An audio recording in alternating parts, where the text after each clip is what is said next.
उतर जाता है। ठीक है ना।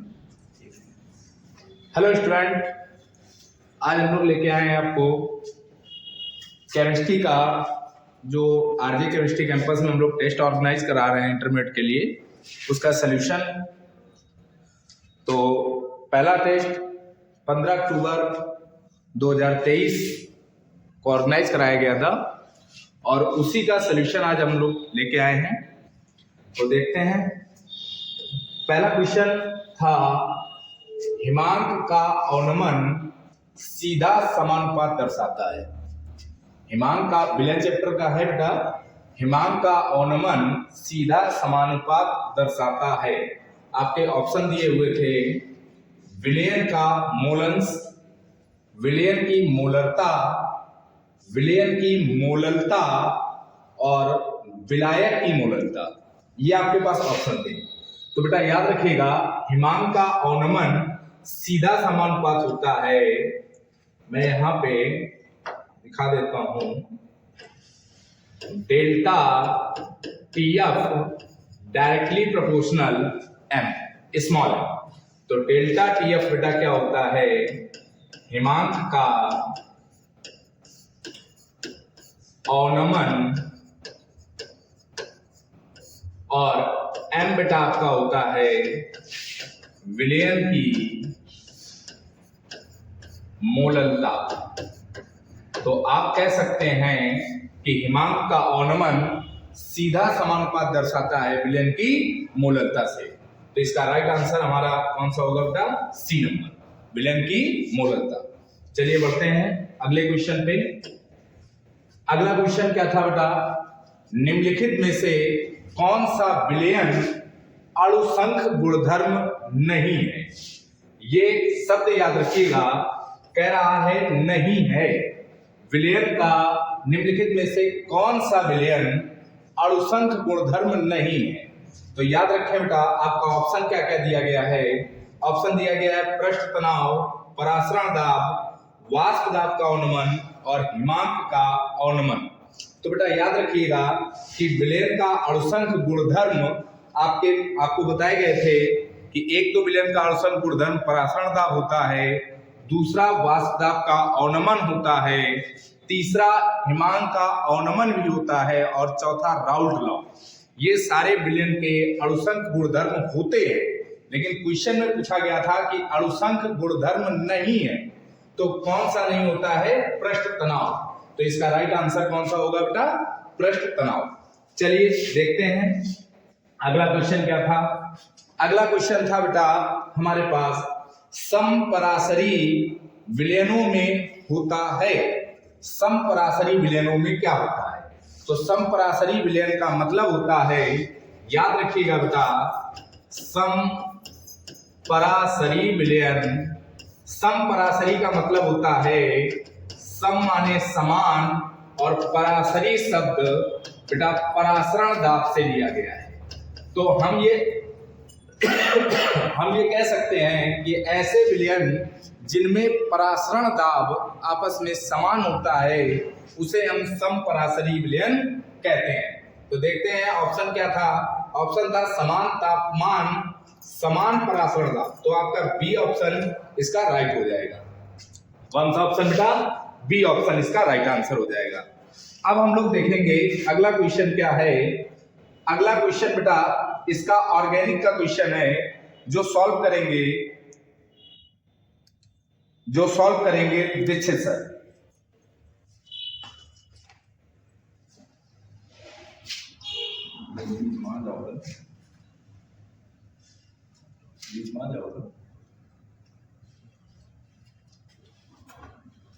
चलिए बेटा देखते हैं हम लोग अगला क्वेश्चन क्या कह रहा है हमसे। कह रहा है क्लोरोबेंजीन का औद्योगिक रूप से निर्माण किया जा सकता है। तो क्लोरोबेंजीन आपको बनानी है, तो क्लोरोबेंजीन को बनाने के लिए आपको ऑप्शन क्या दे रहा है। पहला दे रहा है ग्रिग्नार्ड अभिक्रिया, दूसरा कह रहा है राशिक प्रक्रम, तीसरा कह रहा है वोल्टेज फिटिक अभिक्रिया और चौथा कह रहा है फ्रीडल क्राफ्ट अभिक्रिया। तो आप सभी भली प्रकार परिचित हैं रैशिक प्रक्रम।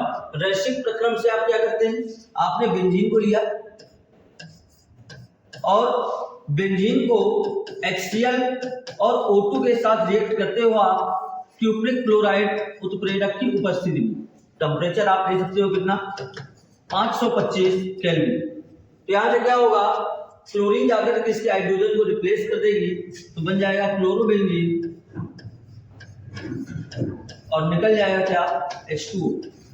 आप यहां से आसानी से बनाते हो क्या, क्लोरोबेंजीन। तो क्लोरोबेंजीन के निर्माण की औद्योगिक विधि कौन सी है आपकी, रैखिक प्रक्रम। तो इसका ऑप्शन कौन सा सही हुआ, बी नंबर, रैखिक प्रक्रम से आप बना सकते हो। अगला क्वेश्चन देखते हैं हम लोग। अगला क्वेश्चन कह रहा है बेंजीन पर सूर्य के प्रकाश में क्लोरीन की अभिक्रिया से क्या बनता है। जाहिर सी बात बेटा, आपने बेंजीन को ले लिया, ये आपकी बेंजीन रिंग थी। इस बेंजीन में अगर आप क्लोरीन से क्रिया कराएंगे सूर्य के प्रकाश की उपस्थिति में, तो क्या हो, क्लोरीन जाकर के इस बेंजीन रिंग के प्रत्येक हाइड्रोजन को रिप्लेस कर देगा और बनाएगा क्या, आप चाहो तो इसको रिंग को हटाकर यहां बॉन्ड लगा सकते हो इस तरह से। तो सीधे सीधे क्या होंगे, बॉन्ड टूट जाएंगे और जो यौगिक बनेगा वो कौन सा होगा, गैमेक्सीन, जिसको अन्य नाम भी दिए गए हैं 666 लिंडेन। ये देखिए, क्लोरीन जाकर के सारे बॉन्ड रिप्लेस कर देगा, तो यहां से क्या बना, गैमेक्सीन। इसके अन्य नाम क्या है, 666 भी इसको कहते हैं, क्योंकि कार्बन 6 है, हाइड्रोजन 6 है, क्लोरीन 6 है। इसके अलावा गैमेक्सीन कहते हो या BHC, एक और इसका नाम क्या है, BHC। तो इन नामों से हम लोग इसको जानते हैं। अगला क्वेश्चन देखिए हमारा कौन सा है। अगला क्वेश्चन है बेंजोइल क्लोराइड के पैलेडियम और बेरियम सल्फेट की उपस्थिति में हाइड्रोजनीकरण से बनता है। तो बेटा बहुत सिंपल सी रिएक्शन है, एक नेमिंग रिएक्शन थी आपकी, रोजेनमुंड अपचयन अभिक्रिया। रोजेनमुंड अपचयन अभिक्रिया से आप क्या बनाते हो, बेंजल्डिहाइड। तो इसका ऑप्शन कौन सा सही है, बेंजल्डिहाइड। क्या होती है रिएक्शन आपकी, आपने लिया बेंजोइल क्लोराइड C6H5COCl, ये हाइड्रोजन के साथ इसको आपने रिएक्ट किया, PdBaSO4। यहां पर जो बेरियम सल्फेट आप ले रहे हो, ये उत्प्रेरक विष की तरह भी कार्य करता है, क्योंकि इससे जो बेंजल्डिहाइड बनेगा, बेंजल्डिहाइड के अपचयन को रोकने के लिए बेरियम सल्फेट इस अभिक्रिया में उत्प्रेरक विष की तरह भी कार्य करता है। यहां से क्या होगा, HCl निकल जाएगा और बन जाएगा बेंजल्डिहाइड। तो रोजेनमुंड अभिक्रिया के अपचयन अभिक्रिया के द्वारा आप क्या बना रहे हैं, बेंजल्डिहाइड। तो इसका ऑप्शन कौन सा सही हुआ, बी नंबर, बेंजल्डिहाइड। कि जब भी आप बेंजोइल क्लोराइड या किसी अम्ल क्लोराइड को ले लेंगे, पैलेडियम और बेरियम सल्फेट की उपस्थिति में जब हाइड्रोजनीकरण कराएंगे तो आपका क्या बनता है, एल्डिहाइड बनता है। इसलिए इस अभिक्रिया का आंसर क्या हुआ आपका, इसका आंसर हुआ आपका बेंजल्डिहाइड बनेगा इसमें। लीजिए फिर से आपका इनऑर्गेनिक का क्वेश्चन आ गया, राहुल जो इसको सॉल्व करवाएंगे।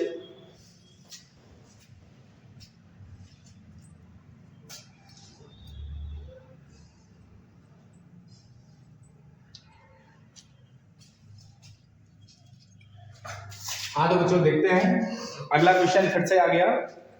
फिजिकल केमिस्ट्री का सॉल्यूशन चैप्टर का एक न्यूमेरिकल है। क्या कह रहा है, 0 डिग्री सेल्सियस पर 5% यूरिया विलयन के परासरण दाब की गणना कीजिए। तो परासरण दाब से रिलेटेड क्वेश्चन है, बहुत इंपॉर्टेंट है, बोर्ड में बहुत ज्यादा पूछा जाता है। तो आपको याद है कि परासरण दाब का जो जनरली फार्मूला होता है वो पाई बराबर हम लोग CST के माध्यम से लगाते हैं, ठीक है। तो देखते हैं इस सवाल को कैसे लगाएंगे बेटा, यहाँ पे गौर करिएगा। अगर मैं आपका परासरण दाब का सवाल लगाने जा रहा हूं, तो यहाँ पे कह रहा है 0 डिग्री सेल्सियस पर 5% यूरिया विलयन के परासरण दाब की गणना कीजिए। तो ताप जो दिया गया है, ताप मतलब T, ठीक है, ताप जो दिया गया है वो दिया गया 0 डिग्री सेल्सियस। बेटा इसको हम लोग केल्विन में कन्वर्ट कर लें, तो डिग्री सेल्सियस को केल्विन में कन्वर्ट करने के लिए हम लोग क्या करते हैं, 273 का जोड़ कर देते हैं। तो टोटल हमारे पास कितना आ गया, 273 केल्विन। अब कह रहा है 5% यूरिया विलयन का, यहां पे समझिएगा 5% यूरिया विलयन। तो अगर मैं कहूं कि 5% का अर्थ क्या होगा, तो आप सीधा से बोलेंगे कि सर 5% का अर्थ होगा 5/100। तो इसका मतलब है कि 5 भाग यूरिया और 100 भाग जल में यूरिया 5 भाग विलेय है। तो हम जनरली लिख सकते हैं कि जो विलेय का भार होगा, विलेय का भार मतलब स्मॉल डब्ल्यू, तो स्मॉल डब्ल्यू हमारे पास कितना आ जाएगा 5, हम इसको ग्राम में मान लेते हैं। तो हमारे पास विलयन का जो आयतन आएगा, विलयन का आयतन, तो विलयन का आयतन V हमारे पास कितना आ जाएगा बेटा 100 ml, और आयतन को हम किस में कन्वर्ट कर ले, लीटर में। तो ml को अगर लीटर में बदलेंगे तो हमारे पास क्या आ जाएगा बेटा 0.1 लीटर। अब हमारे पास क्या कह रहा है, कह रहा है यूरिया विलय, तो यूरिया घुला है, तो विलय का जो अणुभार होगा या हम इसको मोलर द्रव्यमान भी बोल सकते हैं, विलय का अणुभार मतलब स्मॉल m, तो यूरिया का फार्मूला क्या होता है NH2CO NH2, इसका बेटा मोलर द्रव्यमान होता है 60, कितना अणुभार भी बोल सकते हैं हम लोग, इसका 60 होता है। अब आपके पास सॉल्यूशन कांस्टेंट मतलब जो विलयन स्थिरांक दिया गया है, विलयन स्थिरांक मतलब S की जो वैल्यू दी गई है वो दी गई है 0.0821 litre ATM kelvin inverse mole inverse, ये आपके पास दी गई है। अब हम जनरली सीधे सीधे फार्मूला लगा देते हैं, तो हमें परासरण दाब फाइंड करना है। यहाँ पर क्या ज्ञात करना है, परासरण दाब मतलब पाई फाइंड करना है, ठीक है, ये हमें फाइंड करना है। तो हम यहां पर बेटा क्या कर सकते हैं, गौर करिएगा, चलो इसको, हाँ ठीक है, तो फॉर्मूला बेटा क्या लगा दें हम लोग, चलिए फॉर्मूला लगा देते हैं, पाई बराबर होता है बेटा अपने पास CST, ये हमारे पास एक फॉर्मूला होता है। C क्या होता है यहाँ पर कंसंट्रेशन, तो चूंकि C बराबर होता है बेटा N/V, क्लियर है। तो अगर हम इस फॉर्मूले को यहाँ पे पुटअप करें तो हमारे पास क्या आ जाएगा बेटा, पाई बराबर N/V ST, एक फॉर्मूला तो हमारे पास ये बन जाएगा। अब जनरली हम यहाँ पे आप बात करते हैं, तो देखिए n मतलब मोलों की संख्या, तो चाहे हम यहाँ से मोलों की संख्या निकाल लेते या नहीं निकालना चाहते हैं, तो याद रखिएगा स्मॉल n बराबर होता है small w by small n, ठीक है। तो फॉर्मूले पे पुटअप करें तो पाई बराबर आ जाएगा स्मॉल w बटे स्मॉल m, और यहाँ पे क्या आ जाएगा v, और ये आपका st। अब बेटा इसको वैल्यू पुटअप करना यहाँ पे चालू कर दीजिए, तो पाई बराबर क्या आ जाएगा, स्मॉल w की वैल्यू कितनी है, विलय का भार मतलब 5 गुणे बेटा s की वैल्यू कितनी है, s की वैल्यू है 0.0821 गुणे t की वैल्यू बेटा कितनी है 273 केल्विन, और बटे यहां पर n की वैल्यू बेटा कितनी है 60, और इनटू v कितना है आपका, आयतन कितना है बेटा, आयतन देखिए विलयन का आयतन 0.1 लीटर। अब इसको यहाँ पे कैलकुलेट करें, तो कैलकुलेट अगर करना चाहें तो क्या आ जाएगा, पाई बराबर 5 इंटू 0.0821 इंटू 273 बाई, इसको कैलकुलेट कर दें तो आ जाएगा 60 इंटू 0.1। अब इसको कैलकुलेट करना स्टार्ट करते हैं, तो बेटा पाई बराबर इसका आपस में कैलकुलेशन करें तो हमारे पास आ जाएगा 1120.6 अपॉन, इसका कैलकुलेट करें तो बेटा कितना आ जाएगा 6। अब इसको अगर हम डिवाइड कर दें तो पाई इक्वल हमारे पास कितना आ जाएगा 186.7, और पाई की वैल्यू बेटा क्या होती है एटीएम। तो हमारे पास राइट आंसर इसका क्या होगा 186.7। तो इसको फटाक से कॉपी कर लें, इसको फटाक से कॉपी कर लें बेटा, और आंसर मैच कर लें। हाँ, खास बात ये होगी कि यहाँ पर मात्रक को रखना बहुत ही ज्यादा कंपलसरी होगा, मात्रक को आपको 100% रखना होगा, ठीक है।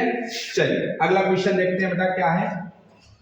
अगला क्वेश्चन है हमारे पास, वाष्प दाब में आपेक्षिक अवनमन से आप क्या समझते हैं, विलय के वाष्प दाब एवं मोल प्रवाह में आपेक्षिक अवनमन के बीच का संबंध का व्यंजक लिखिए।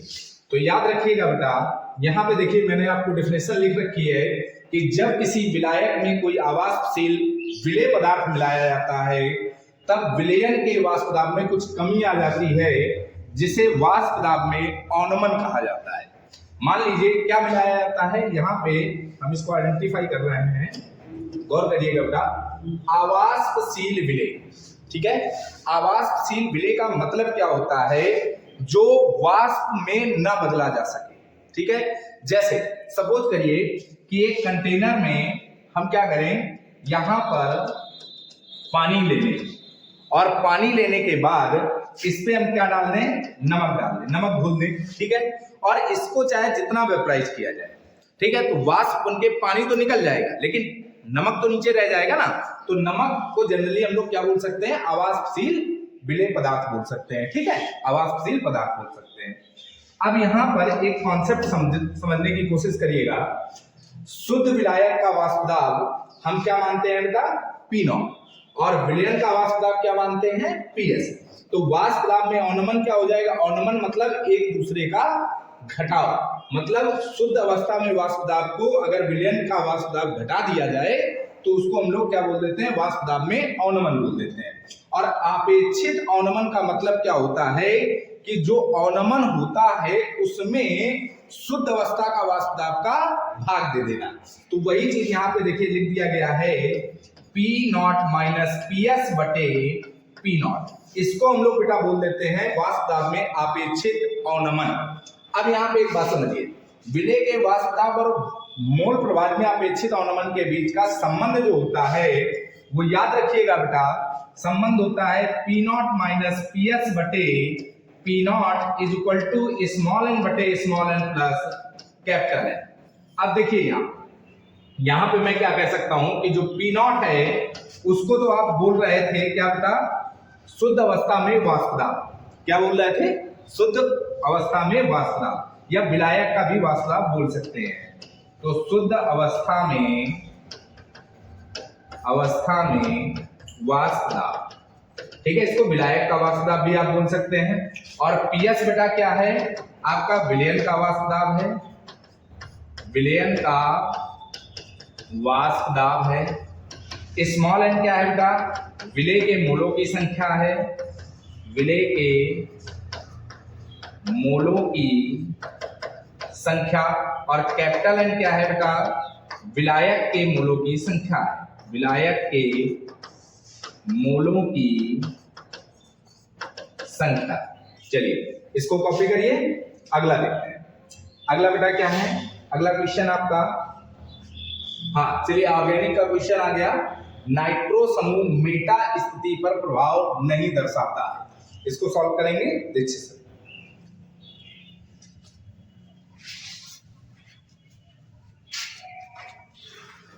चलिए आइए देखते हैं हम लोग जो है क्वेश्चन क्या कह रहा है। नाइट्रो समूह मेटा स्थिति पर प्रभाव क्यों नहीं दर्शाता, या आप इसी को कह सकते हैं कि NO2 समूह आर्थो पैरा निर्देशीय होता है। तो आप देखते हैं बेंजीन वलय, जो आपका बेंजीन वलय होता है, इस बेंजीन वलय में जो पोजीशन है, आर्थो मेटा और पैरा पोजीशन जानना बहुत इंपॉर्टेंट है। अगर कोई ग्रुप मान लीजिए यहाँ पर लगा हुआ है तो इसके अकॉर्डिंग ये पोजीशन आपकी आर्थो है, इसके अपोजिट ये पोजीशन पैरा, और ये दोनों पोजीशन क्या है, मेटा। तो क्वेश्चन क्या कह रहा है, NO2 समूह मेटा स्थिति पर प्रभाव क्यों नहीं दर्शा रहा है। उसका रीजन बेटा ये है, जो हमारा NO2 समूह वो इलेक्ट्रॉन आकर्षी समूह है, इलेक्ट्रॉन अपनेक समूह है, इलेक्ट्रॉनों को आकर्षित करता है। तो जब आर्थो और पैरा पोजीशन पर आक्रमण करता है तो बेंजीन वलय का घनत्व हो जाता है कम। जब आपका NO2 समूह आर्थो और पैरा पोजीशन पर आक्रमण करता है तो बेंजीन वलय पर इलेक्ट्रॉन घनत्व हो जाता है कम, जिसके कारण अनुनाद के द्वारा कंपाउंड हमारा स्टेबल हो जाता है। लेकिन मेटा पोजीशन पर जब आक्रमण करेगा तो वहां पर इलेक्ट्रॉन घनत्व अधिक होगा और अनुनाद के द्वारा स्थायित्व तो नहीं उसको मिलेगा। इस वजह से NO2 समूह क्या होता है, केवल आर्थो और पैरा निर्देशीय ही होता है, इलेक्ट्रॉन आकर्षी समूह है। मेटा स्थिति पर कोई प्रभाव नहीं दर्शाएगा। कहां प्रभाव दर्शाएगा, आर्थो पोजीशन पर और पैरा पोजीशन पर। क्लियर बात। अगला क्वेश्चन देखते हैं हम लोग। क्या कह रहा है हमसे, क्लोरोफॉर्म का भंडारण किस प्रकार करते हैं। इसमें दो क्वेश्चन देखिए आपने। पहला क्वेश्चन क्या कह रहा है, क्लोरोफॉर्म का भंडारण किस प्रकार करते हैं। क्लोरोफॉर्म आप लोग जानते हैं जनरली क्लोरोफॉर्म तुरंत ऑक्सीकृत हो जाता है, इसीलिए उसको ऑक्सीकरण से बचाने के लिए रंगीन कांच की बोतलों में भर करके उसे एक अंधेरे कमरे में रख देते हैं और साथ ही साथ उसको ऑक्सीकरण से बचाने के लिए उसमें 1% एथिल एल्कोहल मिला देते हैं। जब उसमें 1% एथिल एल्कोहल मिला देते हैं तो एथिल एल्कोहल किस प्रकार फास्जीन से क्रिया करता है। तो ये सबसे पहले तो हम लोग देखें जो आपका क्लोरोफॉर्म CHCl3, इसका जब ऑक्सीकरण होगा तो ये आपको क्या देगा, कार्बोनिल क्लोराइड COCl2, ये आपकी फास्जीन गैस। अब ये जो फास्जीन गैस है COCl2, एथिल एल्कोहल के साथ इसका कार्य क्या होता है, जैसे ही क्लोरोफॉर्म के ऑक्सीकरण से जो आपकी फास्जीन गैस बनी, विषैली गैस बनी, ये फास्जीन गैस या carbonyl chloride gas ethyl alcohol के साथ रिएक्ट होगी और बदल जाएगी डाई एथिल कार्बोनेट में। किसमें बदल जाएगी, डाई एथिल कार्बोनेट C2H5 का होल टू है CO3। अब डाई एथिल कार्बोनेट आपका अविषैला होता है, इसी वजह से हम लोग क्लोरोफॉर्म को उसके ऑक्सीकरण से बचाने के लिए उसमें क्या मिला देते हैं, 1% एथिल एल्कोहल। तो आपका क्वेश्चन क्या कह रहा था, क्लोरोफॉर्म का भंडारण किस प्रकार करते हैं। तो आंसर ध्यान रखिएगा, क्लोरोफॉर्म को रंगीन कांच की बोतलों में भरकर उसे एक अंधेरे कमरे में रख देते हैं और ऑक्सीकरण से बचाने के लिए उसमें 1% एथिल एल्कोहल मिला देते हैं, जिससे क्लोरोफॉर्म का ऑक्सीकरण नहीं हो पाता और यदि कुछ मात्रा में ऑक्सीकरण हुआ भी तो आपका जो एथिल एल्कोहल है वो उस फास्जीन से क्रिया कर लेगा और उसको बदल देगा किसमें, डाई एथिल कार्बोनेट में। देखिए अगला क्वेश्चन क्या है, कैसे आ गया आपका इनऑर्गेनिक का विलेन का क्वेश्चन है, जिसको राहुल सर सॉल्व करेंगे। आइए देखते हैं।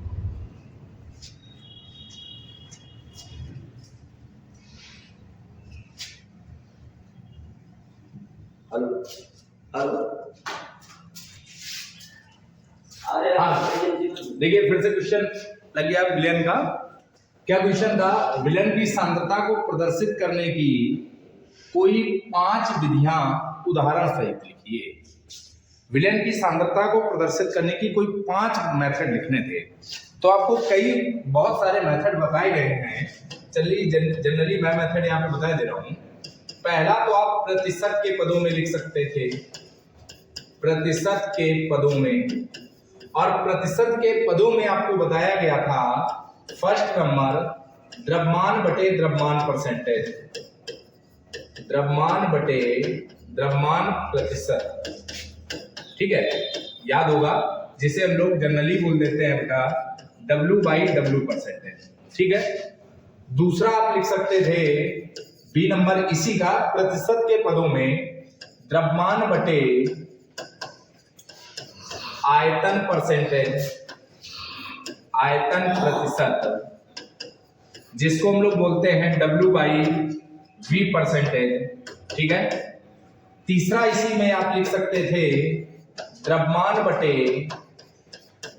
द्रव्यमान परसेंटेज का मामला, ठीक है,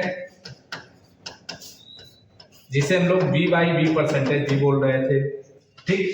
सेकंड आप लिख सकते थे बेटा ppm में सांद्रता, ठीक है, ये भी आप इसी का आंसर दे सकते थे, ppm में पार्ट पर मिलियन, ठीक है। तीसरा आप इसी में लिख सकते थे बेटा मोलरता, ठीक है। चौथा आप लिख सकते थे मोललता। इन सारी की डिफिनेशन विद एग्जांपल सहित लिखना था। पांचवा आप लिख सकते थे बेटा नॉर्मलता, इसी में आप दे सकते थे बेटा छठवें में फॉर्मलता के लिए भी दे सकते थे आप, इसी में बेटा सातवें में आप मोल अंश या मोल प्रभाज भी लिख सकते थे।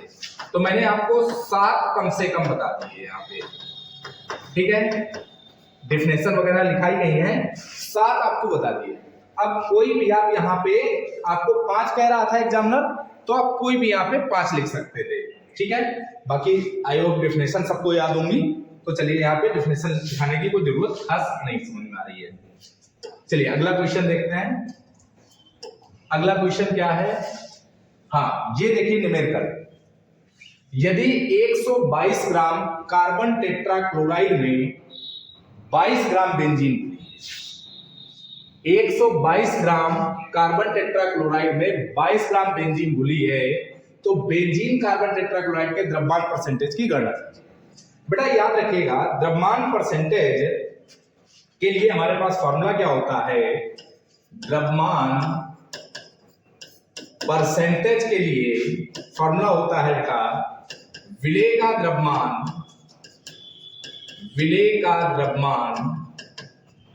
बटे विलयन का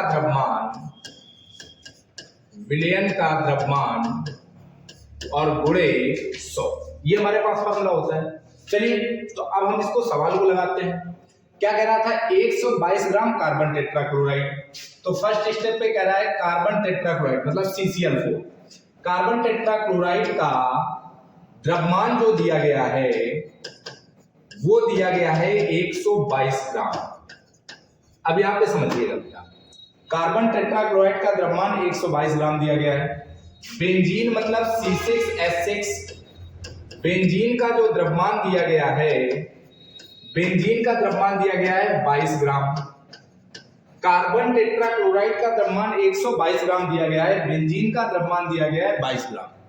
अब हम दोनों के लिए द्रव्यमान परसेंटेज निकालना है, तो लिखेंगे कार्बन टेट्राक्लोराइड के लिए द्रव्यमान परसेंटेज बराबर द्रव्यमान परसेंटेज, चलिए इसको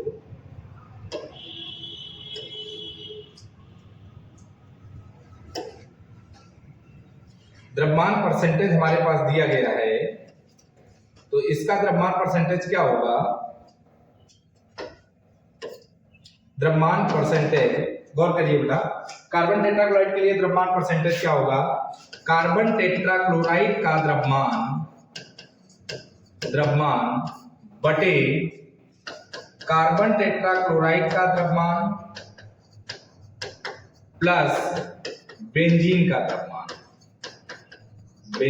द्रव्यमान, ठीक है। अब यहां पे हमारे पास क्या होगा बेटा, कार्बन टेट्राक्लोराइड का द्रव्यमान कितना है 122 बटे 122 प्लस और यहाँ पे गुणे 100 और लगा दीजिए बेटा, ठीक है, तो 22 और गुणे 100, तो हमारे पास कितना आ जाएगा 122 बटा 2 और 2 4, 2 और 2 4 144 गुणे 100। अब इसको अगर कैलकुलेट करें बेटा, तो हमारे पास 100 का गुणा ऊपर कर दीजिए, तो आ जाएगा 12200 बटे 144। अब इसको अगर कैलकुलेट करते हैं तो देखिए, इसको सीधे सीधे आप काट दीजिए, तो आ जाएगा 84.7%। तो ये आपके पास आंसर आ गया कार्बन टेट्राक्लोराइड के लिए। किसके लिए बेटा, कार्बन टेट्राक्लोराइड के लिए द्रव्यमान परसेंटेज आ गया। अब आपको बेंजीन के लिए द्रव्यमान परसेंटेज फाइंड करना हो, तो आप क्या लिख सकते हैं, बेंजीन के लिए द्रव्यमान परसेंटेज बराबर बेंजीन का द्रव्यमान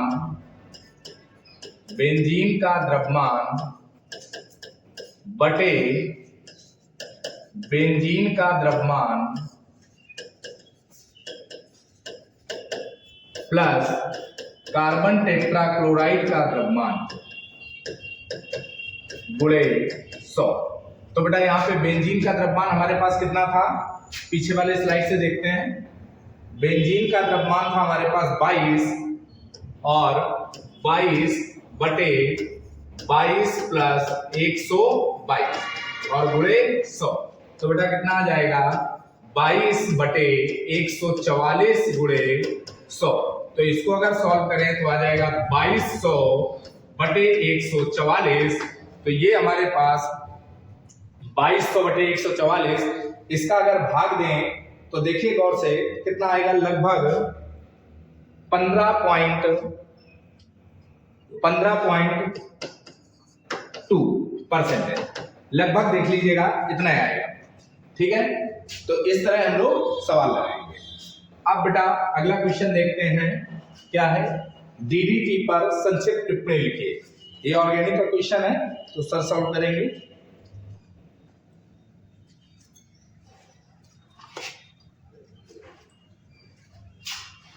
चलिए देखते हैं अपना अगला क्वेश्चन हम लोग डीडीटी पर टिप्पणी।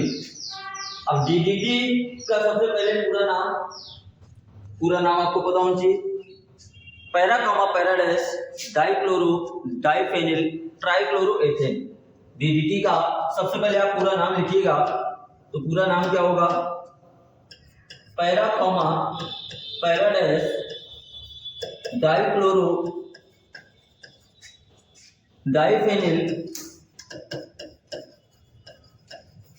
ट्राइक्लोरो एथेन, ये इसका क्या हो गया? पूरा नाम डीडीटी का। बनता कैसे? डीडीटी की अगर फॉर्मेशन करनी हो हमें, तो हम लोग क्या करते हैं? क्लोरोबेंजीन के 2 अणु ले लेते। देखिए मैंने क्लोरोबेंजीन के ये 2 अणु लिए और इसको रिएक्ट कराया किसके साथ? क्लोरल के साथ। इसको रिएक्ट कराया क्लोरल के साथ CCl3CHO और उपस्थिति में ले लिया H2SO4। H2SO4 आपका क्या होता है? निर्जलीकारक। जल को क्या करता है? ये अवशोषित कर लेता है। तो ये क्या करेगा? एक हाइड्रोजन यहां से, एक हाइड्रोजन यहां से, और इसका ऑक्सीजन H2O निकल जाएगा और दोनों रिंग इस पूरे समूह के द्वारा जुड़ जाएंगे। क्योंकि ऑक्सीजन यहाँ पे डबल बॉन्ड से होता है, तो कंपाउंड यहाँ पर किस तरह का हो जाएगा? ये जो आपका कंपाउंड बनेगा यही आपका क्या होगा? DDT। अब देखिए CH CCl3 और यहां से आपकी ये दूसरी रिंग जुड़ गई। इसको आप क्या कहते हो? यहाँ पे जल निकल गया, ये बना आपका क्या? DDT। DDT प्रथम क्लोरीनीकृत कीटनाशक पदार्थ था और इसके कीटनाशी प्रभाव की खोज की थी एक वैज्ञानिक थे हमारे पॉल मूलर। पॉल मूलर ने इसके कीटनाशक प्रभाव की खोज की थी। पहले आप देखते होंगे मच्छर जो हमारे गांव वगैरह में होते थे, मच्छरों को मारने के लिए इसका जो छिड़काव किया जाता था, लेकिन चूंकि ये बहुत ही ज्यादा विषैला होता है, जम जाता है वातावरण में, हानिकारक होता है, इसलिए विश्व के कई देशों में इसके प्रयोग को प्रतिबंधित कर दिया गया है। लेकिन फिर भी अभी भी कुछ राज्य ऐसे हैं जहां इसका जो है अभी भी हम लोग यूज कर लेते हैं। तो डीडीटी के बारे में आपने देख लिया। डीडीटी पूरा नाम क्या था? Para comma para dash dichloro diphenyl trichloroethane. निर्माण कैसे किया इसका? हमने क्लोरोबेंजीन की क्रिया कराई क्लोरल के साथ सल्फ्यूरिक अम्ल की उपस्थिति में। सल्फ्यूरिक अम्ल आपका एक निर्जलीकारक होता है, ये क्या करता है? जल को निकाल लेता है, जिससे निर्माण हो जाता है किसका? डीडीटी का। डीडीटी मैंने आपको बताया ये आपका प्रथम क्लोरीनीकृत कार्बनिक कीटनाशक पदार्थ था और इसके कीटनाशक प्रभाव की खोज की थी पॉल मूलर साहब ने। पॉल मूलर साहब ने बताया कि डीडीटी आपका कीटनाशक पदार्थ है। तो हम लोग टाइफस वाहक जुओं और मच्छरों को मारने के लिए इसका प्रयोग करते थे, लेकिन इसके विषैले प्रभाव के कारण हमने इसके प्रयोग को बंद कर दिया है। कई देशों में इसका प्रयोग प्रतिबंधित है, लेकिन कुछ राज्यों में आज भी इसका प्रयोग किया जा रहा है। नेक्स्ट क्वेश्चन के हम लोग आगे बढ़ते हैं। सेड्जैक नियम को उदाहरण से लिखिए। सेड्जैक नियम या इसी के बारे में आपने सुना होगा, इसका एक अन्य नाम भी होता है जैक सेल। एक अन्य नाम क्या है? Jack cell. जब हम लोग विहाइड्रोजनीकरण करते हैं तब हम लोग इसकी आवश्यकता पड़ती है। आपने पढ़ा होगा बीटा विलोपन अभिक्रिया। बीटा विलोपन अभिक्रिया में आपने जब एल्किल हैलाइड की क्रिया, बीटा हाइड्रोजन परमाणु युक्त एल्किल हैलाइड की क्रिया जब एल्कोहलिक KOH के साथ कराई थी, आपको एल्कीन मिली। लेकिन अगर एल्कीन एक ना मत करके 2 एल्कीन बने कम से कम। देखिए जैसे मैंने एक कंपाउंड लिया CH3 CH2 CH2 CH Cl CH3, इसकी क्रिया मैंने करवा दी एल्कोहलिक KOH के साथ। इसको रिएक्ट किया मैंने किसके साथ? एल्कोहलिक KOH के साथ।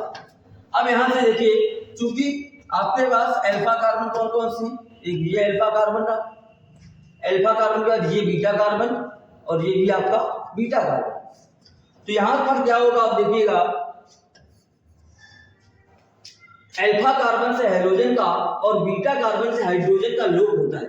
लेकिन आपके पास दो बीटा हाइड्रोजन, दो बीटा कार्बन है और दोनों बीटा कार्बन के पास हाइड्रोजन उपस्थित हैं।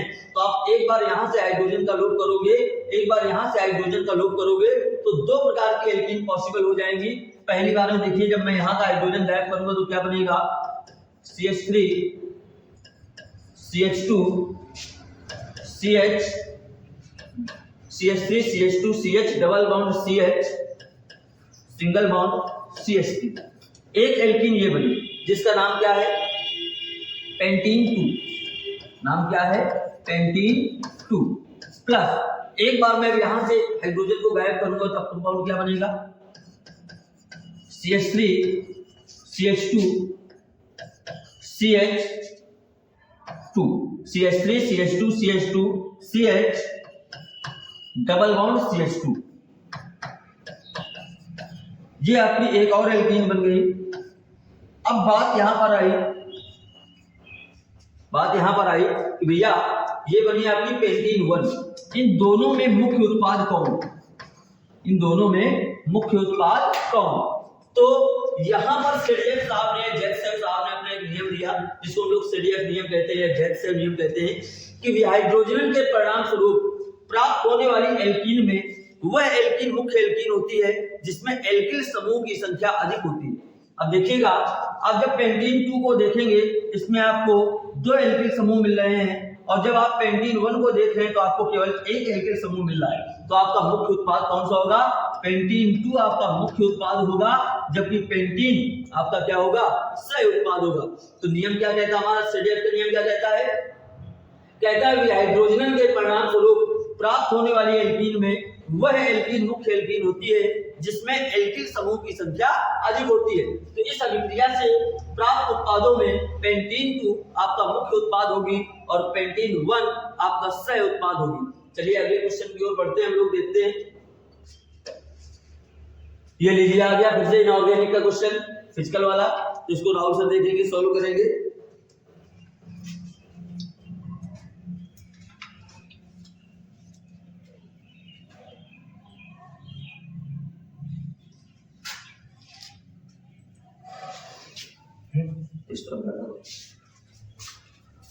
हाँ बच्चों, चलिए देखते हैं क्वेश्चन क्या था। क्वेश्चन था विसरण और परासरण में कोई दो अंतर लिखिए। विसरण की क्रिया और परासरण, ठीक है, तो ये आपको बता रखा है मैंने। विसरण और परासरण में कोई दो अंतर क्वेश्चन में आए थे, तो मैंने यहाँ पे तीन अंतर आपको दिखा दिए। पहला अंतर क्या कह रहा है कि विसरण में अर्धपारगम झिल्ली का होना आवश्यक होता है। विसरण क्रिया में, सॉरी, परासरण क्रिया में अर्धपारगम झिल्ली का होना कंपलसरी होता है, जबकि विसरण क्रिया में अर्धपारगम झिल्ली का होना कोई कंपलसरी नहीं है। सेकंड देखिए इसका अंतर क्या है, परासरण में कणों का प्रवाह, परासरण क्रिया में कणों का प्रवाह केवल एक दिशा में होता है, जबकि विलायक के कण गति करते हैं। परासरण में विलायक के कण गति करते हैं, विलेय के कण गति नहीं करते हैं, ठीक है। जबकि विसरण में विलायक और विलेय दोनों के कण आपस में गति कर सकते हैं, और वो भी विपरीत डायरेक्शन में। ये नहीं कि विलेय और विलायक के कण एक ही डायरेक्शन में गति करें, ऐसा नहीं पॉसिबल है, दोनों विपरीत डायरेक्शन में आपस में गति कर सकते हैं। तीसरा क्या था, परासरण में विलायक के कण कम सांद्रता वाले विलयन से अधिक सांद्रता वाले विलयन की ओर प्रवाहित होते हैं, जबकि विसरण में कणों का प्रवाह अधिक सांद्रता से कम सांद्रता की ओर होता है। मतलब मैं ये कह सकता हूं कि परासरण और विसरण एक दूसरे का कहीं ना कहीं अपोजिट काम करता है, ठीक है। चलिए अगला क्वेश्चन, तो इसको आयोग नोट कर लीजिएगा, थ्योरेटिकल क्वेश्चन था। हाँ, ये क्वेश्चन देखिए, बड़ा मजेदार क्वेश्चन आ गया। क्वेश्चन क्या है, क्वेश्चन है असामान्य मोलर द्रव्यमान से आप क्या समझते हैं। 80% वियोजित होने वाले कैल्शियम नाइट्रेट विलयन के लिए 1/2 गुणांक की गणना कीजिए।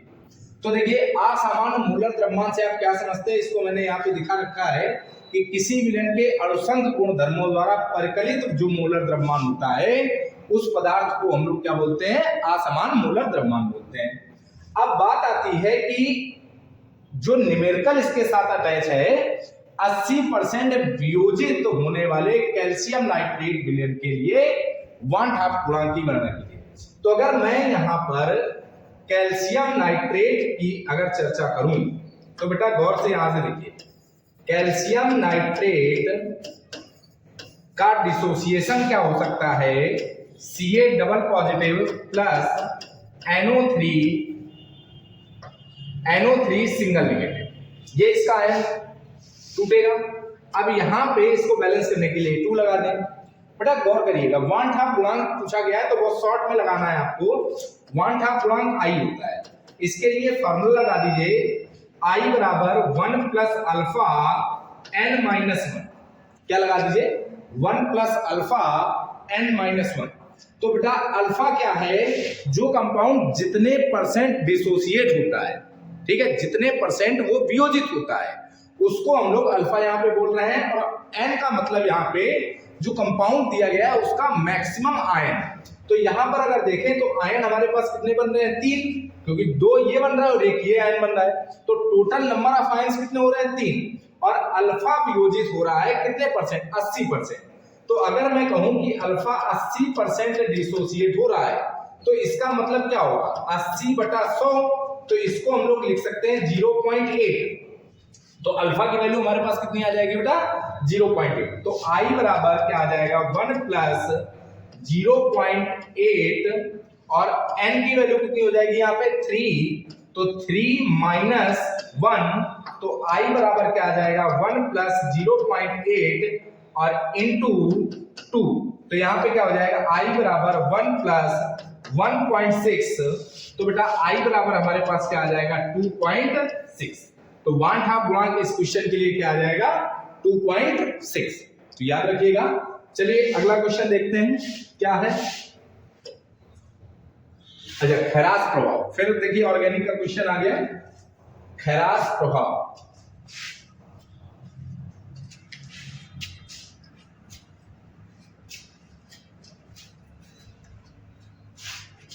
खराश प्रभाव, खैरस प्रभाव, पराक्साइड प्रभाव, एंटी मार्कोनी का नियम, कई नामों से हम लोग इसको जानते हैं, विभिन्न नाम हैं, आप किसी भी नाम से देख सकते हैं।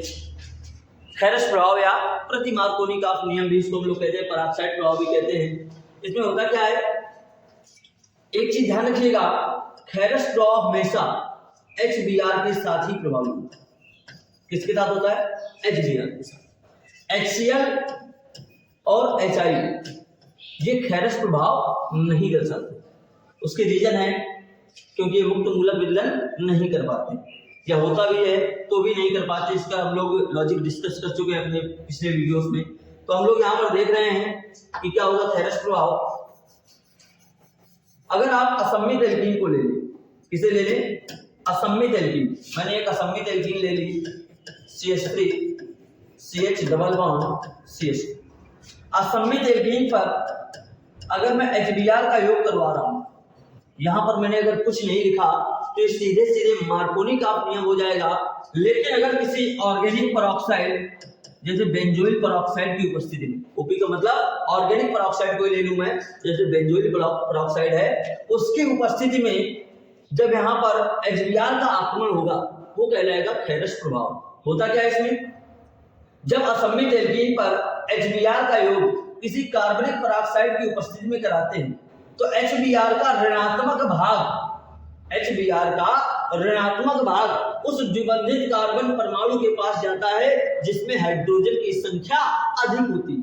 यानी ये बॉन्ड जब टूटेगा तब आपका Br जाएगा इसके पास और हाइड्रोजन जाएगा इसके पास। तो नियम क्या कह रहा है, नियम कह रहा है असम्मित एल्कीन पर जब HBr का योग किसी कार्बनिक पेरोक्साइड की उपस्थिति में कराते हैं तो HBr का ऋणात्मक भाग उस द्विबंधित कार्बन परमाणु के पास जाता है जिसमें हाइड्रोजन परमाणु की संख्या अधिक होती है। तो भैया रिएक्शन यहाँ पर क्या हो जाएगी, रिएक्शन बन जाएगी आपकी CH3 CH2 Br। इसी को आप क्या कहते हो, खैरस प्रभाव, पराक्साइड प्रभाव, प्रति मार्कोनी का नियम या एंटी मार्कोनी का नियम। क्लियर बात। अगला क्वेश्चन हम लोग देखते हैं फिर से। नेक्स्ट क्वेश्चन कह रहा है फ्रीडल क्राफ्ट अभिक्रिया पर टिप्पणी लिखिए। फ्रीडल क्राफ्ट अभिक्रिया अगर हम लोग चर्चा करें इसकी दो वैज्ञानिक थे हमारे, एक फ्रीडल साहब और एक क्राफ्ट साहब। इन दो वैज्ञानिकों ने इस अभिक्रिया के बारे में बताया। यह अभिक्रिया, इस अभिक्रिया के द्वारा हम लोग क्या करते हैं, कोई अगर बेंजीन वलय है, उस बेंजीन वलय में हाइड्रोजन परमाणु का जो विस्थापन होता है एल्किल समूह या एरिल समूह के द्वारा, उसी को हम लोग कहते हैं क्या, फ्रीडल क्राफ्ट अभिक्रिया। दो प्रकार की होती है, एक होती है फ्रीडल क्राफ्ट एल्किलीकरण और दूसरी होती है फ्रीडल क्राफ्ट एसिलीकरण। कितने प्रकार की है फ्रीडल क्राफ्ट अभिक्रिया? दो प्रकार की, फ्रीडल क्राफ्ट एल्किलीकरण और दूसरी है फ्रीडल क्राफ्ट एसिलीकरण। इस अभिक्रिया में उत्प्रेरक के रूप में हमेशा याद रखिएगा हम लोग यूज करते हैं किसको, निर्जल AlCl3 को। हमेशा किसको यूज करेंगे, निर्जल AlCl3 को। जैसे अब ये बेंजीन वलय है, अगर मैं एल्किलीकरण की बात करूं तो मैं इसकी क्रिया कराऊंगा एल्किल क्लोराइड के साथ। उपस्थिति में क्या ले लूंगा, निर्जल AlCl3। भैया ये बॉन्ड टूट जाएगा, जैसे ये बॉन्ड टूटेगा हाइड्रोजन निकल करके Cl के साथ चला जाएगा, R ग्रुप इसके साथ ऐड हो जाएगा, एल्किल एरीन बन जाएगा आपका।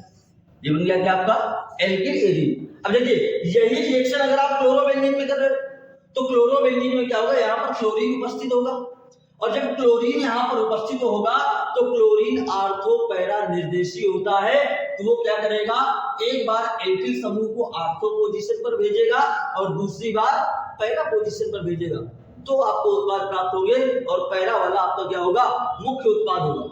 अब जैसे बात एसिलीकरण की करें, अगर बात एसिलीकरण की करें, मैंने बेंजीन इनको लिया और बेंजीन की क्रिया कराई किसके साथ, RCOCl के साथ, एसिल क्लोराइड के साथ। इसको रिएक्ट करवा रहा हूं किसके साथ, उपस्थिति में क्या ले रहा हूं मैं, निर्जल AlCl3। भैया क्या होगा, फिर से आपका बॉन्ड टूटेगा CO और Cl के बीच का, RCO समूह चला जाएगा, जिन पर HCl आपका निकल जाएगा। तो ये हो गया फ्रीडल क्राफ्ट एसिलीकरण।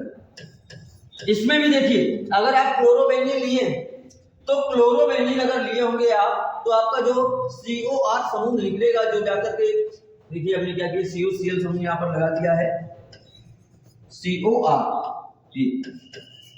अब देखिएगा जब भी आप मान लीजिए हमने यहाँ क्लोरोबेंजीन ले ली, मैं एक एग्जांपल देकर आपको दिखाता हूँ थोड़ा सा। मैंने जैसे क्लोरोबेंजीन ले ली ये, अब अगर मैं एल्किलीकरण करूं या एसिलीकरण करूं, अगर मैं एल्किलीकरण करूं या मैं एसिलीकरण करूं, दोनों में से कुछ भी करूं, उत्प्रेरक आपको पता है निर्जल AlCl3 चाहिए। तो देखिएगा ये बॉन्ड टूटेगा, ये बॉन्ड टूटेगा। अब क्लोरीन चूंकि आपका आर्थो पैरा निर्देशी समूह होता है, जब क्लोरीन आपका आर्थो और पैरा निर्देशी समूह होगा तो एक बार एल्किल समूह आर्थो पैरा पर जाएगा, एक बार COR समूह आर्थो और पैरा पोजीशन पर जाएगा। अगर आप फ्रीडल क्राफ्ट एल्किलीकरण कर रहे हो तो रिएक्शन कुछ ऐसी होगी, क्लोरीन यहाँ पर एक बार आर्थो पर चला गया आपका एल्किल समूह और एक बार पैरा पर चला जाएगा आपका एल्किल समूह। लेकिन अगर आप एसिलीकरण कर रहे हो, अगर आप क्या कर रहे हो, एसिलीकरण कर रहे हो, एसिलीकरण करने में क्या होगा, COR समूह आ जाएगा एक बार R की जगह और COR समूह यहाँ पर भी आ जाएगा आपकी, यानी कि कंपाउंड पर डिपेंड कर रहा है। आप क्लोरोबेंजीन ले रहे हो, फिनॉल ले रहे हो, तब भी आपको इसी तरह से रिएक्शंस करनी है। लेकिन फ्रीडल क्राफ्ट अभिक्रिया की अगर केवल बात आए, जब केवल फ्रीडल क्राफ्ट अभिक्रिया की बात आती है तो भैया फ्रीडल क्राफ्ट अभिक्रिया कार्बनिक अभिक्रियाओं का एक संवर्ग है जो हमें दर्शाती है कि बेंजीन वलय पर हाइड्रोजन का प्रतिस्थापन किस प्रकार होता है एल्किल समूह और एसिल समूह के द्वारा। दो प्रकार की थी, फ्रीडल क्राफ्ट एल्किलीकरण, फ्रीडल क्राफ्ट एसिलीकरण। मैंने बेंजीन वलय पर करके दिखा दिया और आपको बता दिया कि अगर क्लोरोबेंजीन होगी तब किस प्रकार होगा, ठीक है ना। इसके बाद नेक्स्ट क्वेश्चन देखते हैं हम लोग। तो लीजिए फिर से आ गया आपका फर्स्ट पेपर का, राहुल सर बताएंगे आपको ये।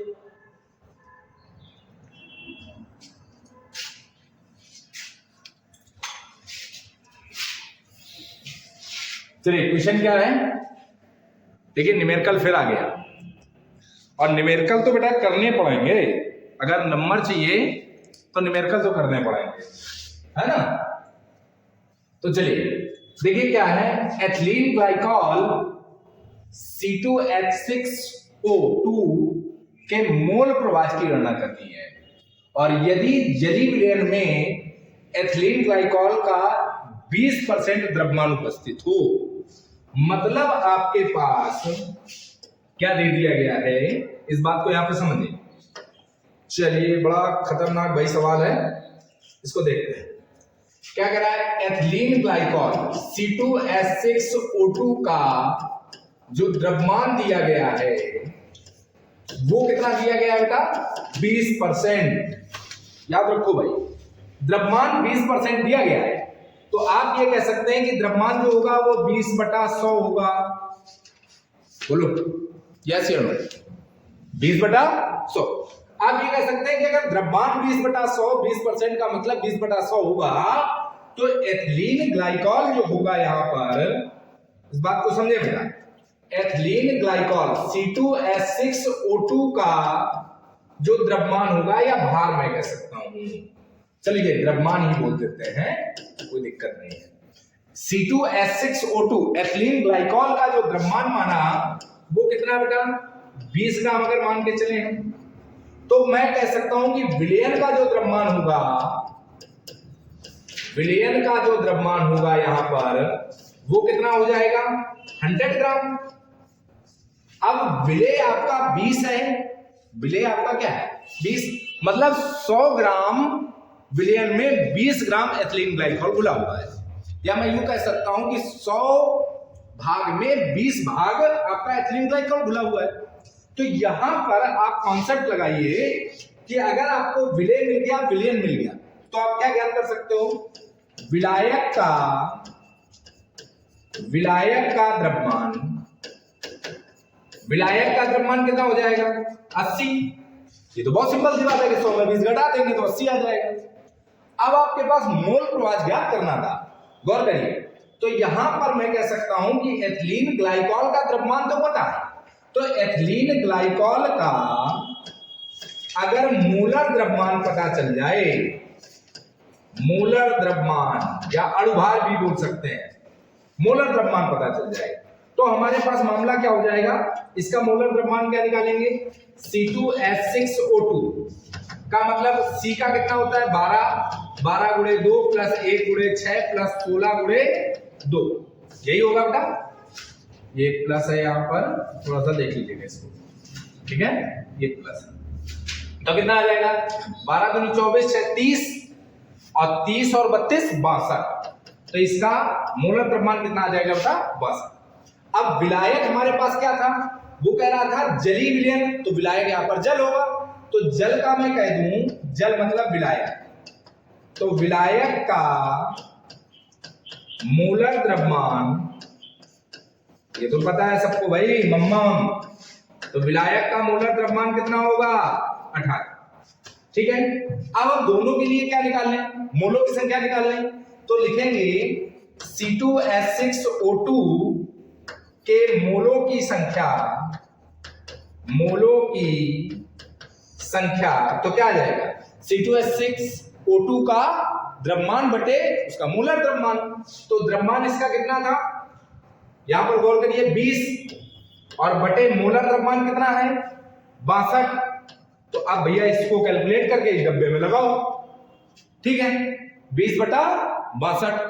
इसी प्रकार यहां पर बेटा H2O के मोलों की संख्या निकालो, तो H2O के मोलों की संख्या लगाइए, तो H2O का भार कितना है, 80 और बटे 18, तो इसका भी एक डब्बा भर दिया जाएगा, तो इसका आ जाएगा बेटा 0.32, ठीक है, और इसका कितना आ जाएगा, अब इसका भी भाग दे दीजिए, 80/18, तो अब डिवाइड करिए, कितना आ जाएगा 4.44। अब बेटा दोनों के लिए हमारे पास क्या आ गया, मोलों की संख्या आ गई। अब जब दोनों के लिए मोलों की संख्या आ गई, तो अब हम क्या करें, चलो जगह तो बची नहीं, चलो एक बार इसको यहां पे लिखे दे रहा हूं, गौर कर लीजिएगा थोड़ा सा, ठीक है। चलिए, तो हमारे पास किसका मोल प्रवाह निकालना था बेटा, C2H6O2 का, तो C2H6O2 का मोल प्रवाह मतलब मोल अंश तो क्या हो जाएगा C2H6O2 का O2 के मोलों की संख्या बटे विलयन के मोलों की संख्या, तो विलयन में दोनों हो जाएगा, तो इसके मोलों की संख्या कितनी आ रही है 0.32 अपॉन, फिर इसी की रख देते हैं तो 0.32 प्लस कितना 4.44, तो कितना आ जाएगा बेटा 0.32 बाई 4.4 2 6 और 7 4 3 7, तो 4.76। अब दशमलव कैंसिल हो गया तो क्या आ गया 32/476। अब इसको बेटा सॉल्व करते हैं तो कितना आ जाएगा हमारे पास 0.0, चलो यहाँ पे 6 सही से बना देते हैं। चलो भाई ये 0.06, तो यहाँ पर जो एथिलीन ग्लाइकॉल के मोलों का मोल प्रवाह जाएगा वो कितना आ जाएगा 0.06। तो इसको नोट कर लीजिए, अगला क्वेश्चन देखते हैं।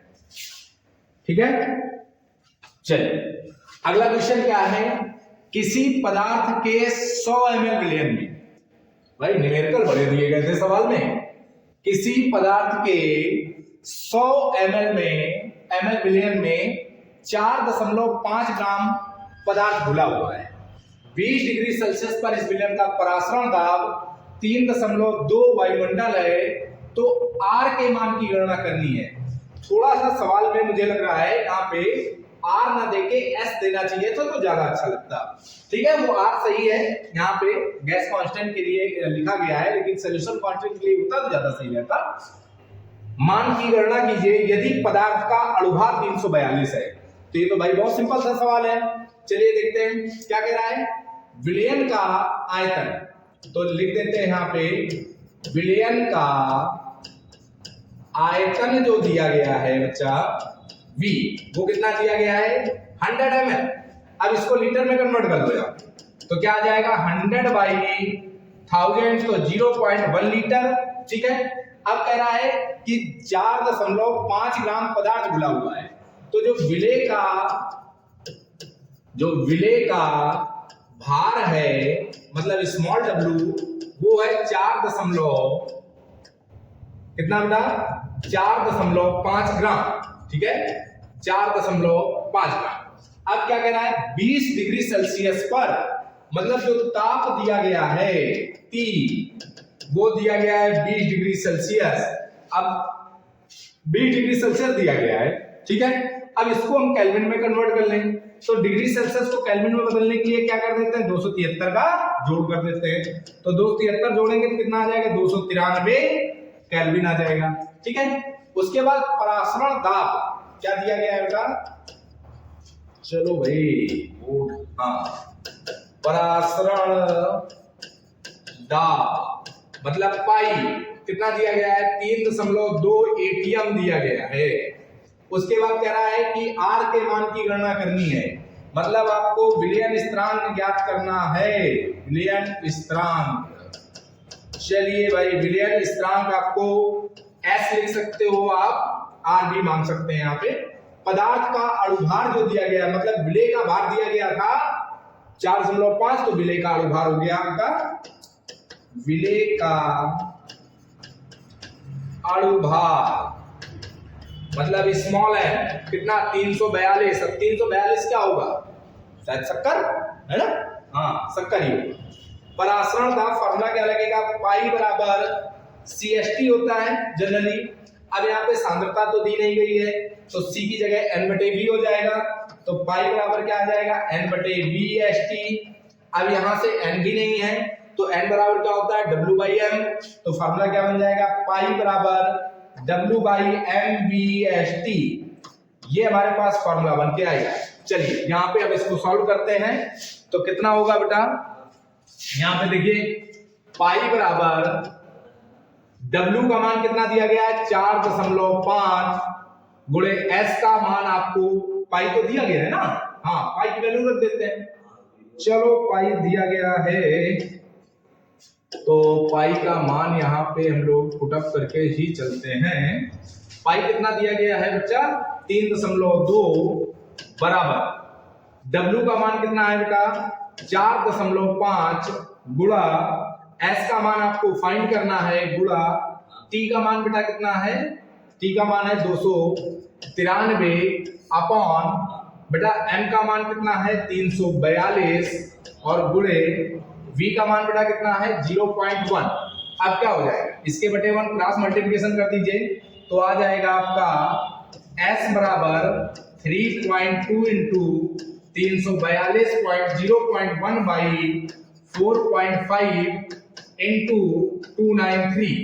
अब इसको कैलकुलेट कर दीजिए तो हमारे पास कितना आ जाएगा, यहां से बेटा दशमलव से दशमलव इसको काटो तो S बराबर हमारे पास और कितना आएगा, ऊपर देखिए 32 गुणे 342 गुणे 0.1 हमारे पास आ जाएगा 109.44 अपॉन, अब इसका मल्टीप्लाई अगर कर दें 45 गुणा 293 तो इसका 45 का गुणा करिए 293 में कितना आएगा, यहाँ पे हमारे पास आ जाएगा 13,185 शायद इतना आएगा, देख लीजिए आप 45 गुणे 293 13,145। अब इसका बेटा अगर भाग दे देते हैं तो हमारे पास कितना आ जाएगा, यहां से क्या करिए दशमलव हटाओ 2 जीरो बढ़ा दो तो हमारे पास आ जाएगा 10,994 13,18,500। अब आ जाएगा 0.083, ये वैल्यू हमारे पास वही आएगी, ठीक है। अब यहाँ पे S की वैल्यू आ गई, इसकी यूनिट क्या होगी बेटा, litre ATM kelvin inverse mole inverse, ये हमारे पास क्या आ जाएगा बेटा इसकी यूनिट। तो इसको हम लोग जनरली विलियन स्थिरांक बोलते हैं, क्या बोलते हैं, विलियन स्थिरांक। तो इसका मात्रक क्या होगा, litre ATM kelvin inverse mole inverse. I hope समझ में आया होगा, इसको नोट कर लीजिए फटाक से। आगे हम लोग देखते हैं अगला क्वेश्चन क्या है। हाँ देखो फिर से ऑर्गेनिक का क्वेश्चन आ गया, बड़ा मजेदार क्वेश्चन है भाई। हेलोएरिन नाभिक स्नेही प्रतिस्थापन अभिक्रिया के प्रति कम क्रियाशील होते हैं, क्यों? तो ये तो बताएंगे दीक्षित सर ही, भाई कम क्रियाशील क्यों होते हैं।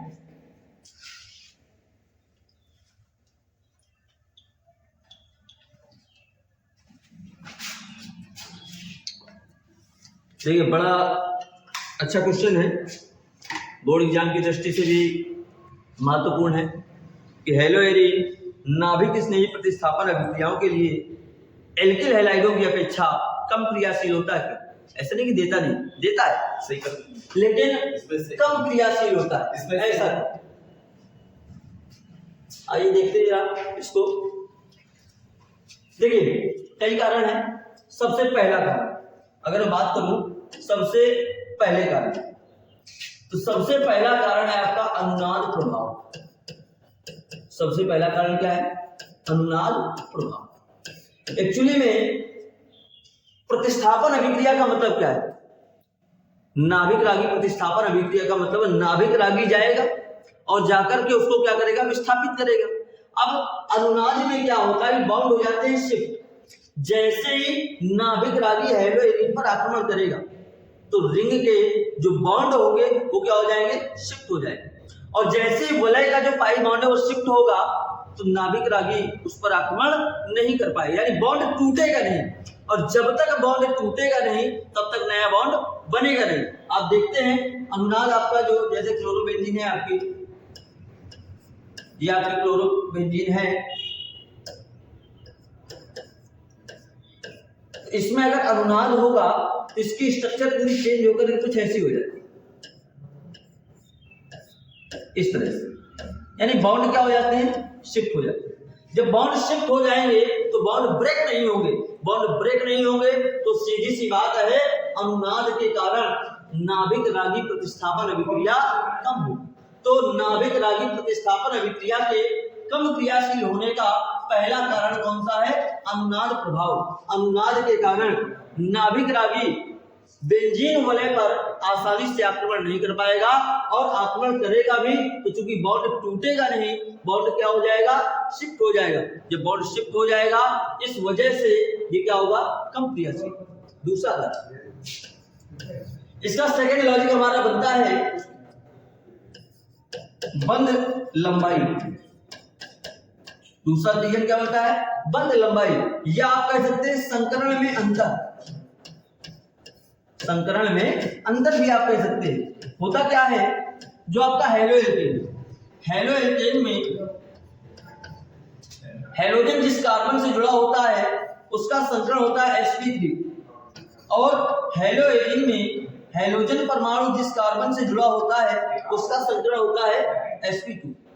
जो sp3 संकरित कार्बन हेलोजन की बॉन्ड लेंथ होती है लंबी, और sp2 संकरित कार्बन हेलोजन की जो बॉन्ड लेंथ होती है छोटी। तो जाहिर सी बात है, एक बॉन्ड लेंथ है लंबी और एक बॉन्ड लेंथ है छोटी। तो आपने पढ़ा होगा bond length inversely proportional to bond strength, यानी किसी बंध की बंध लंबाई जितनी ज्यादा होगी तो उस बंध की बंध शक्ति उतनी ही कम होगी। तो जाहिर सी बात है, ये बॉन्ड लेंथ मैंने बताया sp3 संकरित कार्बन हेलोजन बॉन्ड की है, और ये बॉन्ड लेंथ आपकी sp2 संकरित कार्बन हेलोजन बॉन्ड की है। यानी ये एल्किल हैलाइड की है और ये एरिल हैलाइड की है। तो जाहिर सी बात है, इसको तोड़ना आसान होगा इसकी अपेक्षा। तो आप कह सकते हैं कि जो हेलोएरिन होते हैं उनमें हेलोएरिन में हेलोजन परमाणु जिस कार्बन से जुड़ा होता है उसका संकरण sp2 होता है, और sp2 संकरित कार्बन हेलोजन के बॉन्ड की जो लंबाई होती है वो छोटी होती है, इसलिए आसानी से बॉन्ड नहीं टूटता, और जब बॉन्ड टूटेगा नहीं तो वहां पर विस्थापन होगा नहीं। तीसरा कारण क्या है? अगर तीसरे कारण की बात करूं, जैसे क्लोरोबेंजीन है, फेनिल धनायन का अस्थायित्व। अगर स्व आयनन की क्रिया हो जाए, तो यहां से बनेगा फेनिल धनायन, और जब फेनिल धनायन बनेगा वो अनुनाद के द्वारा स्थायित्व प्राप्त नहीं कर पाएगा, जिससे एथेनॉल अभिक्रिया की संभावना समाप्त हो जाएगी और प्रतिस्थापन नहीं हो पाएगा। तो पहला कारण है अनुनाद प्रभाव, दूसरा कारण है जो हमारी बॉन्ड लेंथ है, और तीसरा कारण है फेनिल धनायन का अस्थायित्व, और चौथा कारण आपको निकल के आता है यहाँ पर कौन सा? जो हेलोएरिन है एक्चुअली में ये बहुत ज्यादा इलेक्ट्रॉन रिच स्पीशीज है, इलेक्ट्रॉन धनी है, और जो न्यूक्लियोफाइल होता है, नाभिक रागी होता है, वो भी इलेक्ट्रॉन रिच स्पीशीज।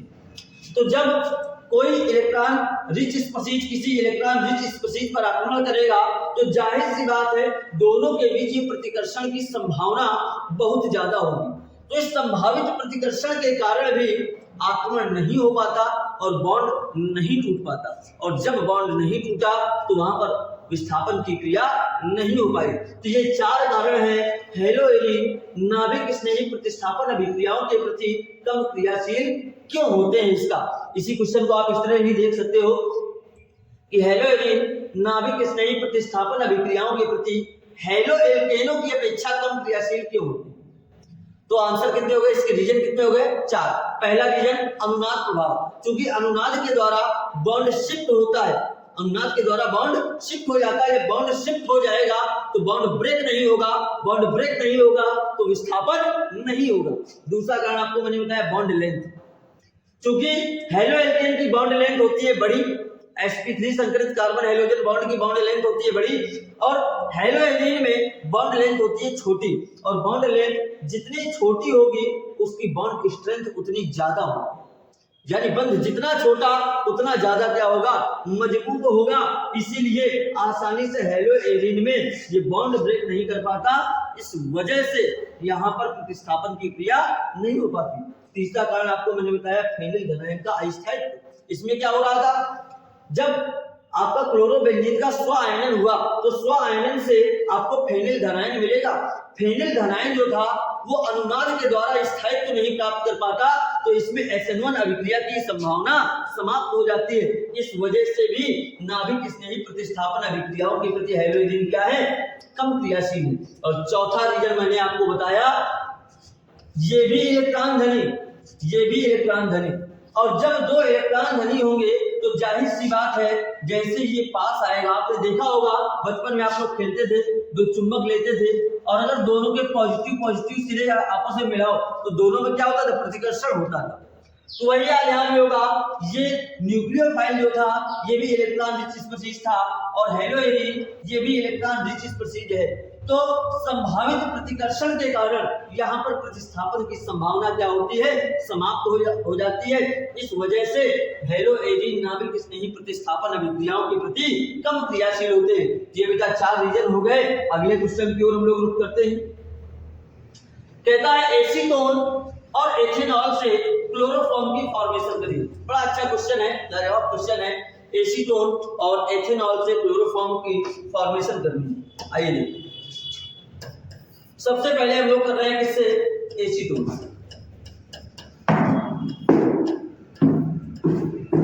जब आपको एसीटोन से क्लोरोफॉर्म की फॉर्मेशन करनी हो, सबसे पहले आप ले लीजिए विरंजक चुनो CaOCl। जल के साथ इसकी क्रिया कराओगे तो ये आपको दे देगा CaOH का होल टॉयलेट, बुझा चूना और क्लोरीन गैस। अब आप क्या करेंगे, एसीटोन को लेंगे CH3COCH3, क्लोरीन के साथ इसको रिएक्ट कराएंगे तो क्लोरीन क्या करेगा, इसके तीनों हाइड्रोजन, चाहे ये वाले आप कर दो चाहे ये वाले, तीनों हाइड्रोजन रिप्लेस कर देगा तो बन गया CCl3COCH3 ट्राइक्लोरोएसीटोन। आपने क्या किया, एसीटोन की क्रिया क्लोरीन से कराई तो इसने क्या बना दिया, ट्राइक्लोरोएसीटोन। अब आप निकाल दो क्या, HCl। ट्राइक्लोरोएसीटोन को लिया हमने CCl3COCH3 और इसको रिएक्ट करा दिया बुझे चूने के साथ CaOH का होल टॉयलेट। जैसे इसके साथ रिएक्ट कराओगे क्या होगा, जैसे इसके साथ रिएक्ट कराओगे तो आपका CHCl3 क्लोरोफॉर्म अलग हो गया और निकल गया CH3COO का whole toilet C, calcium acetate. क्या निकल गया, कैल्शियम एसीटेट। कैसे बनाया, सबसे पहले लिया विरंजक चूर्ण को, जल के साथ इसकी क्रिया कराई, मिला बुझा चूना और क्लोरीन गैस। अब आपने क्लोरीन गैस की क्रिया करा दी एसीटोन के साथ, जिससे बन गया क्या, ट्राइक्लोरोएसीटोन। ट्राइक्लोरोएसीटोन पे आपने बुझे चूने की क्रिया कराई जिससे आपको मिल गया क्लोरोफॉर्म और निकल गया है क्या, कैल्शियम एसीटेट। अब आपको दूसरा किससे करवाना है, एथेनॉल से। एथेनॉल से भी हम लोग कर लेते हैं, जगह तो थोड़ा सा कम है, इसी में नीचे देखते हैं हम लोग थोड़ा सा। इसमें भी सबसे पहले आपको क्या करना है, अगर आपको एथेनॉल से कराना है तो आप सबसे पहले विरंजक चूर्ण को ही ले लेंगे CaOCl2, जल के साथ इसको रिएक्ट कराएंगे तो बनेगा बुझा चूना CaOH का होल टॉयलेट और क्लोरीन गैस। अब आप क्या करेंगे, लेंगे एथेनॉल CH3CH2OH और क्लोरीन के द्वारा इसका पहले ऑक्सीडेशन करेंगे। क्लोरीन के द्वारा इसका क्या करेंगे, ऑक्सीकरण करेंगे। आपको पता है भली प्रकार से जब भी एल्कोहल का ऑक्सीकरण कराते हैं तो बनता है क्या, एल्डिहाइड। 2 कार्बन का एल्कोहल था, जब इसका ऑक्सीकरण होगा तो 2 कार्बन का एल्डिहाइड प्राप्त हो जाएगा CH3CHO। जो एल्डिहाइड प्राप्त हुआ ये वापस क्लोरीन से क्रिया करेगा। एल्डिहाइड CH3CHO वापस क्लोरीन से क्रिया करेगा और जब क्रिया करेगा तो क्लोरीन जाकर के इसके तीनों हाइड्रोजनों को रिप्लेस कर देगा तो क्या निकल जाएगा, CCl3CHO क्लोरल बन गया। क्या बन गया आपका, क्लोरल। अब क्लोरल की क्रिया करा दीजिए किसके साथ, बुझे चूने के साथ। क्लोरल को लीजिए CCl3CHO और इसको रिएक्ट कराइए किसके साथ, बुझे चूने के साथ CaOH का होल टॉयलेट। तो बना दिया क्या, CHCl3 क्लोरोफॉर्म प्लस, अब यहां से आपका क्या निकलेगा, कैल्शियम फॉर्मेट HCOO का whole toilet C, calcium formate. तो ये 2 तरीके हो गए बेटा आपके। पहला एसीटोन से आप क्लोरोफॉर्म बना रहे थे, एसीटोन से क्लोरोफॉर्म बनाने में क्या किया, आपने विरंजक चूर्ण की क्रिया कराई जल के साथ, आपको मिला बुझा चूना और क्लोरीन गैस। आपने एसीटोन को लिया, क्लोरीन से इसकी क्रिया कराई, क्लोरीन जाकर के हाइड्रोजन को रिप्लेस कर दिया और बना दिया ट्राइक्लोरो एसीटोन। अब आपने ट्राइक्लोरो एसीटोन की क्रिया कराई बुझे चूने के साथ, तो आपको क्या मिल गया? आपको मिल गया क्लोरोफॉर्म। दूसरा आपको प्रोसेस करना था जिससे एथेनॉल एथिल एल्कोहल से, तो आपने फिर से लिया व्यंजक चूर्ण को, जल के साथ क्रिया कराई, मिल गया बुझा चूना और क्लोरीन गैस। अब क्या किया आपने? एथिल एल्कोहल का सबसे पहले क्लोरीन के द्वारा करवा दिया ऑक्सीकरण। अब कुछ लोग कहेंगे क्लोरीन के साथ ऑक्सीकरण, तो क्लोरीन आपका एक मोर इलेक्ट्रोनेगेटिव एटम है और मोर इलेक्ट्रोनेगेटिव एटम का ऐड होना ऑक्सीडेशन होता है, आपने फर्स्ट ईयर में पढ़ा होगा। तो एथिल एल्कोहल क्लोरीन के द्वारा ऑक्सीकृत हुआ और उसने दे दिया 2 कार्बन का एक एल्डिहाइड एसिटल्डिहाइड। एसिटल्डिहाइड की क्रिया हमने क्लोरीन के साथ पुनः करवाई तो हमें मिल गया क्लोरल। क्लोरीन ने जाकर के हाइड्रोजनों को रिप्लेस कर दिया और क्या बना दिया? क्लोरल। अब क्लोरल की क्रिया करा दी बुझे चूने के साथ, जिसने क्या किया? कैल्शियम फॉर्मेट को निकाल दिया और क्या दे दिया? क्लोरोफॉर्म। क्लियर बात? अगले क्वेश्चन की ओर रुख करेंगे।